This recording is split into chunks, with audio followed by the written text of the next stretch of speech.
দেশের সম্মান গৌরব অটুট রাখতে কাজ করছেন সেনাবাহিনী, বললেন প্রধান উপদেষ্টা। দেশের সম্মান গৌরব অটুট রাখতে দেশ জনগণের পাশে সবসময় কাজ করে যাচ্ছেন সেনাবাহিনী। রোববার দুপুরে রাজবাড়ী মিলিটারি ট্রেনিং এরিয়ার চর খানপুরা চর রামনগর এলাকায় বাংলাদেশ সেনাবাহিনীর ৫৫ পদাতিক ডিভিশনের ব্যবস্থাপনায় শীতকালীন ম্যানুভার অনুশীলন পরিদর্শন শেষে অন্তর্বর্তী সরকার ডক্টর মোহাম্মদ ইউনূস বলেন, বাংলাদেশ সেনাবাহিনী জাতির অহংকার, বিশ্বাসের জায়গা। এই প্রতিশ্রুতি বাস্তবায়নের প্রশিক্ষণ সর্বোত্তম কল্যাণ। এই মন্ত্র উদ্বুদ্ধ হয়ে আধুনিক যুগোপযোগী প্রশিক্ষণের মাধ্যমে অভিযানিক দক্ষতা অর্জন করে দেশের সার্বভৌমত্ব রক্ষায় সর্বদা যুদ্ধের জন্য সেনা সদস্য প্রস্তুত রাখতে হবে। তাই অভিযানিক দক্ষতা, সাহসিকতা, পেশাদারিত্ব অর্জনের সেনা সদস্যদের প্রশিক্ষিত হতে বাস্তবসম্মত। তিনি আশা প্রকাশ করে বলেন, বাংলাদেশ সেনাবাহিনী প্রশিক্ষণের এই লক্ষ্যকে সামনে রেখেই এগিয়ে চলবে। অনুশীলনে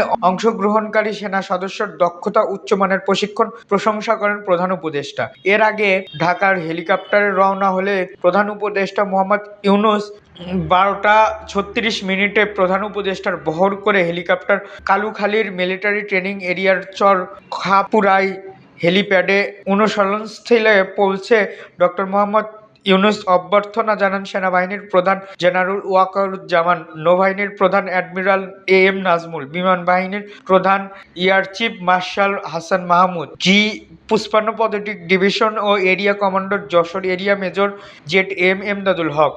এরপর তিনি ১ ঘণ্টাব্যাপী ম্যানুভার অনুশীলন প্রত্যক্ষভাবে দেখেন। প্রধান উপদেষ্টার অনুশীলন প্রত্যক্ষ শেষ সমাপনী বক্তব্য রাখেন। অনুষ্ঠানের প্রধান উপদেষ্টার সঙ্গে অন্যান্য উপদেষ্টা, সশস্ত্র বাহিনীর ঊর্ধ্বতন কর্মকর্তা, গণমাধ্যমের ব্যক্তিকর্মরা। এতক্ষণ আমাদের সাথে থাকার জন্য ধন্যবাদ। পরবর্তী আপডেট পেতে আমাদের চ্যানেলটি সাবস্ক্রাইব করে পাশে থাকা বেল আইকনটি বাজিয়ে রাখুন।